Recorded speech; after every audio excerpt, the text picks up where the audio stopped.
നമസ്കാരമുണ്ട്. ഞാനിപ്പോൾ കുറേ ആയിട്ട് വീഡിയോകളൊന്നും ചെയ്യാറില്ല. ഓരോരോ കാര്യങ്ങളും തിരക്കുകളൊക്കെ വെച്ചിട്ട് അങ്ങനെ പോയിട്ടുള്ളതാണ്. ഇപ്പോൾ ഞാൻ ഈ വീഡിയോ ആയിട്ട് വരാൻ കാരണം നമ്മളെ വീടിൻ്റെ അടുത്ത് ഒരു അടിപൊളി ഒരു സംഭവം വന്നിട്ടുണ്ട്.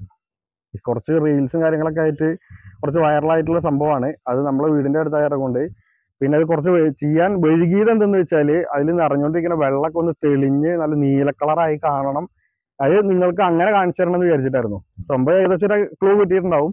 ഞാൻ എൻ്റെ വീടിൻ്റെ അടുത്ത് നമ്മളുടെ MP രാജേഷ് സാറിന്റെ 1 കോടി രൂപ ഫണ്ട് ചെലവാക്കിയിട്ട് നിർമ്മിച്ച ഒരു അടിപൊളി ഒരു കുളം. അതായത് നമ്മളുടെ നാഗലശ്ശേരി, അതായത് തിരുമിറ്റക്കോട് പഞ്ചായത്ത്, നാഗലശ്ശേരി പഞ്ചായത്തിന്റെ ഏകദേശം ഒരു ബോർഡർ ആയിട്ട് വരുന്ന മൈലാഞ്ചിക്കാട് ഭാഗത്താണ് ഈ കുളം ഉള്ളത്. അതായത് നമ്മളെ പാലക്കാട് ജില്ലയിലെ നാഗലശ്ശേരി പഞ്ചായത്തിൽ കേട്ടോ. സംഭവം അടിപൊളിയായിട്ടുള്ള കുളം എന്താണ് ഒന്ന് നോക്കി നോക്ക്. സംഭവം നല്ല രസമല്ലേ? ഇതിന്റെ ഫുള്ള് വർക്കും കഴിഞ്ഞ് 2 ദിവസത്തിനകം മന്ത്രി ഇത് നാടിന് സമർപ്പിക്കും. അതിനുശേഷം ഇതിൽ എല്ലാവിധ ആൾക്കാർക്ക് കുളിക്കാനും അതുപോലെ കാര്യങ്ങളൊക്കെ ചെയ്യാൻ പറ്റുമെന്നാണ് അറിഞ്ഞത്. അതുപോലെ ഇതിന് അത്യാവശ്യം നല്ല രീതിയിൽ താഴ്ച ഉണ്ട്. അപ്പോൾ കുട്ടികളും കാര്യങ്ങളൊക്കെ നമ്മൾ കുളത്തിന്റെ ഭംഗി കണ്ട് വരുമ്പോൾ ആദ്യം കൂട്ടിയിട്ട് പറയാനുള്ളത് സേഫായിട്ട് വന്നിട്ട് പോകണം. കുളിക്കുമ്പോഴും കാര്യങ്ങളൊക്കെ നല്ലപോലെ ശ്രദ്ധിക്കണം. കാരണം ഇതിന്റെ ഭംഗി കാണുമ്പോൾ നമുക്ക് ആവേശം കൊണ്ട് ചിലപ്പോൾ നമുക്ക് ഇതിലേക്ക് ചാടാനൊക്കെ തോന്നും. ഇതിന്റെ താഴ്ചയും കാര്യങ്ങളും അത്യാവശ്യം നല്ലോണം ഉണ്ട്. അപ്പൊ ഞാൻ ഇപ്പൊ നിൽക്കണ ഈ ഒരു സ്ഥലത്തുനിന്ന് ഉള്ള ഒരു ഹൈറ്റ് ഉണ്ടല്ലോ, ഹൈറ്റിൽ 17 അടി 18 അടിയുടെ താഴ്ച ഈ കുളത്തിന്റെ വെള്ളത്തിനുണ്ട്. അപ്പൊ അത്രയ്ക്കും വെള്ളം ഇതില് ഡബ് ചെയ്ത് നിൽക്കുന്നുണ്ട്. അപ്പൊ അതും കൂടി ഞാൻ ഇതിന്റെ കൂട്ടത്തിൽ പറയണത് എന്താണെന്ന് വെച്ചാൽ ആവേശം നമ്മൾക്ക് എല്ലാം കൊണ്ടും ഉണ്ട്. കാരണം കുട്ടികളൊക്കെ ആയിട്ട് വരും. ഇത് കണ്ടു കഴിഞ്ഞാൽ നല്ല ഇതൊക്കെ ഉദ്ഘാടനമൊക്കെ കഴിഞ്ഞാൽ അത്യാവശ്യം പബ്ലിസിറ്റി വന്നു കഴിഞ്ഞാൽ ആളുകൾ നീന്താനും അത് ഇത്രയും സൗകര്യങ്ങളും കാര്യങ്ങളൊക്കെ ഒരുക്കുമ്പോൾ അതിനനുസരിച്ചിട്ട് ഇതിന്റെ കാര്യങ്ങളും കൂടി നിങ്ങളുടെ മൈൻഡിലേക്ക് കയറ്റിയാണ് കേട്ടോ, അല്ലാണ്ട് വേറെ ഒന്നുമല്ല. അതുപോലെ ഇതിന്റെ അപ്പുറത്തെ സൈഡിലും ഒരു കടവുണ്ട് കേട്ടോ.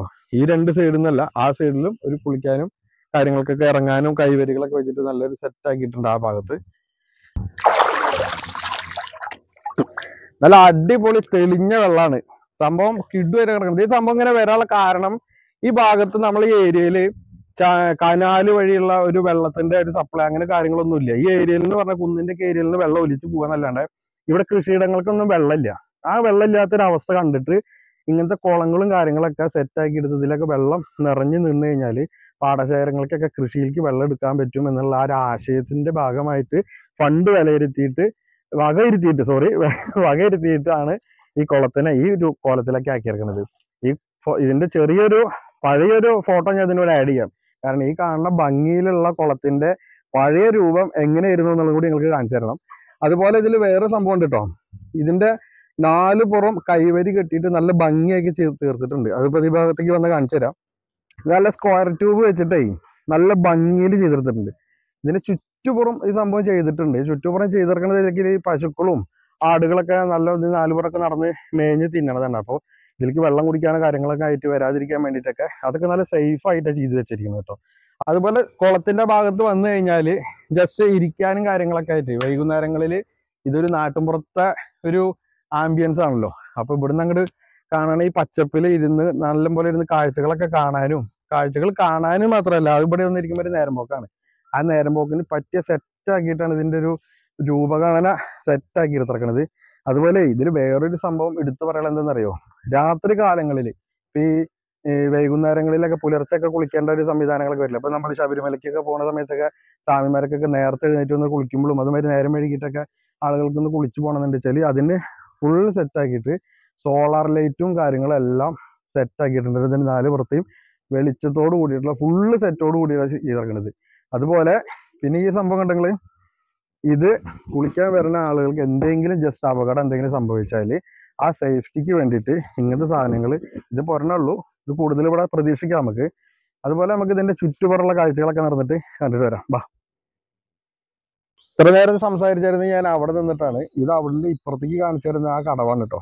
ഇതും അടിപൊളിയായിട്ട് ഇതിന്റെ താഴത്തേക്ക് ഇറങ്ങാൻ കൈവരിയും കാര്യങ്ങളൊക്കെ ആയിട്ടുണ്ട്. സ്റ്റെപ്പും കാര്യങ്ങളെല്ലാം കോൺക്രീറ്റ് ചെയ്ത് സെറ്റ് ആക്കിയിട്ടുള്ളതാണ്. ഇത് അവിടുന്ന് ഇങ്ങോട്ട് നോക്കിയപ്പോൾ നമ്മൾ കണ്ടില്ലേ ആ കടവാണ് കേട്ടോ. അത്യാവശ്യം നല്ല രീതിയിൽ വർക്ക് ചെയ്തിട്ടുണ്ട്. അത് നമ്മൾ എടുത്ത് പറയണം. കാരണം എന്താ വെച്ചാൽ ഇങ്ങനെയൊക്കെ ഒരു ഗവൺമെന്റ് ഒരു പ്രൊജക്ട് ഇത്രയും വൃത്തിയിലൊക്കെ നമ്മുടെ നാട്ടുമ്പുറത്തുകളിലെ വന്നിട്ട് ഇത്രയും വൃത്തിയിൽ ചെയ്തത് കാണുമ്പോൾ നമുക്ക് ശരിക്കും പറഞ്ഞിട്ടുണ്ടെങ്കിൽ അസൂയാണ്. കാരണം നമ്മുടെ നാട്ടിൽ ഇങ്ങനത്തെ സംഭവങ്ങൾ വന്നു തുടങ്ങിയല്ലോ. അതുകൊണ്ട് നമ്മൾ എടുത്തെടുത്ത കാര്യം പറയണം. അതാണ് വീഡിയോ ഒക്കെ തുടങ്ങിയപ്പോഴേക്കും നല്ല മഴ തുടങ്ങി. അപ്പൊ വീഡിയോ പെട്ടെന്ന് കംപ്ലീറ്റ് ചെയ്യാൻ വേണ്ടി തിരക്കിന്റെ ഇടയിൽ ഒരു കാര്യം ഓർമ്മപ്പെടുത്തി കാണിച്ചു തരാം. ഇതിന്റെ സൈഡിൽ കൂടെ ഒരു കനാല് പോണുണ്ടോ, അത് ഈ കുളത്തിലെ വെള്ളം ഒരു 10-18 അടിയോളം ഹൈറ്റിൽ വെള്ളം വന്നു കഴിഞ്ഞാൽ നേരത്തെ കാണിച്ചു തന്നിട്ടുള്ള ഹോളിൽ കൂടെ വെള്ളം ഇങ്ങനെ ചാടിയിട്ട് നേരെ തോട്ടിൽ പോയി ചാടും. ഇതെല്ലാം തൊട്ടടുത്തുള്ള ഈ പാടങ്ങൾക്കോ ഒന്നും ബുദ്ധിമുട്ടില്ലാത്ത രീതിയിൽ നല്ലൊരു കനാൽ ഉണ്ടാക്കിയിട്ടുണ്ട്. അതിനുശേഷം ഈ കനാൽ ഇങ്ങനെ പോയി ചാടണ തോടുണ്ടല്ലോ, ആ തോടിന്റെ 2 സൈഡിലും കരിങ്കല്ലുകൊണ്ട് കെട്ടിയിട്ട് കഷ്ടിച്ചൊരു 50-60 ഒരു 100 മീറ്ററിന്റെ അപ്പുറം കരിങ്കല്ലുകൊണ്ട് അതിന്റെ സൈഡ് ഭിത്തികളൊക്കെ കെട്ടി സ്ട്രോങ് ആക്കി സെറ്റ് ആക്കിയിട്ടാണ് ചെയ്തത്. വേറെ കാര്യം, കഴിഞ്ഞ വർഷം അതായത് ഈ കുളത്തിന്റെ ഈ വീഡിയോ എടുക്കുന്നതിന്റെ അവിടെ നിന്നുള്ള ബാക്കിലേക്കുള്ള വേനൽക്കാലത്ത് വെള്ളം വറ്റിക്കഴിഞ്ഞപ്പോ പണി തുടങ്ങിയതാണ് കോൺട്രാക്ടർമാരുടെ ആ പണിയുടെ സ്പീഡിനെയാണ് നമ്മൾ എടുത്തു പറയേണ്ടത്. കാരണം ഈ ഗവൺമെന്റ് വർക്കുകളെല്ലാം വന്നു കഴിഞ്ഞാൽ 1 കൊല്ലം 1 കൊല്ലം 2 കൊല്ലം 3 കൊല്ലം അതിങ്ങനെ കിടന്ന് കുഴഞ്ഞു മറിഞ്ഞിട്ടല്ലേ വരാറ്. ഈ ഒരു വർക്കിന്റെ കാര്യത്തിൽ അത് എടുത്തു പറയണം. കാരണം കഴിഞ്ഞ നമ്മൾ ഈ ഫെബ്രുവരി മാർച്ച് ഏപ്രിൽ ആ ഏരിയ സമയങ്ങളിൽ വെള്ളം വറ്റിയിട്ട് ഒരു ഫെബ്രുവരിയിലായിരിക്കും ഇതിന്റെ പണി സ്റ്റാർട്ട് ചെയ്തിട്ടുണ്ടായിരിക്കുക. ഫെബ്രുവരി മുതലുള്ള ഈ ഒരു സമയം ഉണ്ടല്ലോ, അപ്പൊ നമ്മൾ ഈ ജൂൺ 3-ാം തീയതി 4-ാം തീയതി ഉള്ളിലുള്ള ടൈമിന്റെ ഉള്ളിൽ ഇതിന്റെ ഇത്രയും വർക്കുകൾ, കാരണം ഇതിന്റെ ഉള്ളിൽ നിന്നുള്ള സകല ചളി മണ്ണ് സാധനങ്ങളെല്ലാം വലിച്ച് പുറത്തിട്ട് ഇതിന് ഫുൾ ക്ലീൻ ആക്കി ബേസ്മെന്റ് അടിയിൽ നിന്ന് മുതൽ നല്ല ഫൗണ്ടേഷൻ ചെയ്ത് കെട്ടിപ്പടുത്ത് സൈഡിൽ കൂടെ ഉള്ള ഈ ഗ്രില്ല് വർക്കും കാര്യങ്ങളും ഈ കട്ട വിരിക്കലും അതുപോലത്തെ എല്ലാ കംപ്ലീറ്റ് പണികളും കഴിച്ചെടുക്കുന്ന ഈ ചുരുങ്ങിയ കാലയളവിലാണ് ഇത് ഉദ്ഘാടനത്തിന് വേണ്ടി തയ്യാറായിട്ട് നിൽക്കുകയാണ്. അപ്പൊ നമ്മൾ ഇതിന് എടുത്തു പറയേണ്ടത് ഇതിന്റെ കോൺട്രാക്ടർമാരുടെ ആ ഉത്തരവാദിത്തമാണ്. അതെന്തായാലും നമ്മളെല്ലാവരും അവർക്ക് വേണ്ടിയിട്ട് ഒരു അഭിനന്ദനങ്ങൾ. അതുപോലെ ഇതിന്റെ ഒരു വിശേഷമായിട്ടുള്ള ഒരു ദിവസമാണ് ജൂൺ 5-ാം തീയതി വൈകുന്നേരം 4 മണിക്കാണ് ഇത് നാടിന് സമർപ്പിക്കുന്നത്. മന്ത്രി MP രാജേഷ് സാറിന്റെ സാന്നിധ്യത്തിൽ ഇതിന്റെ ഉദ്ഘാടനം നടക്കും. അപ്പോൾ പരമാവധി എല്ലാവരും വരിക. അതുപോലെ നമ്മൾ ഈ ഒരു കുളത്തിനെ ഇതേ വൃത്തിയും ഇതിൽ നമ്മൾ പരിപാലിച്ച് മുന്നോട്ട് കൊണ്ടുപോവുക. എന്തെങ്കിലും കാര്യങ്ങൾ ഉണ്ടെന്നുണ്ടെങ്കിൽ വേസ്റ്റ് സാധനങ്ങളൊന്നും ഇടാണ്ട് ഇതിനെ ഈ വൃത്തിയോട് കൂടി നമ്മളെ നാടിന് കിട്ടിയിട്ട് ഒരു പൊതു സ്വത്തായിട്ട് നമ്മൾ കാണുക. ഇതിനെ നശിപ്പിക്കാണ്ട് നമുക്ക് വർഷങ്ങളോളം നമ്മൾ അടുത്ത തലമുറക്ക് കൈമാറി കൊടുക്കുന്നത് വരെ ഇതിന്റെ ഈ ഭംഗി ഇങ്ങനെ നിലനിർത്താൻ എല്ലാവരുടെയും ഭാഗത്തുനിന്ന് സപ്പോർട്ട് ഉണ്ടാവണം. അപ്പൊ ഇത്രത്തോളം അറിയിച്ചുകൊണ്ട് നമ്മൾ വീഡിയോ തീരുന്നു. നെക്സ്റ്റ് വീഡിയോയിൽ കാണാം. ബൈ.